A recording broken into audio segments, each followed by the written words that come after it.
Good afternoon, viewers. Good afternoon, viewers. In today's presentation, we are going to look at one word in Igbo language called Agwa. A-G-W-A, Agwa. Agwa in Igbo language means three things. It means beans.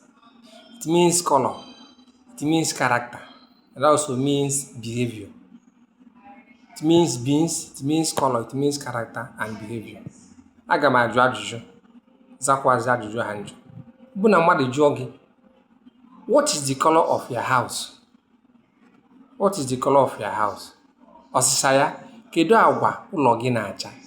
Ma ọ bụ kedu agwa ụlọ gị? Ọzọ, izi onye aha, the color of my house is white and green. Agwa ụlọ m na-acha bụ ọcha na akwụkwọ ndụ. Agwa ụlọ m na-acha bụ ọcha na akwụkwọ ndụ.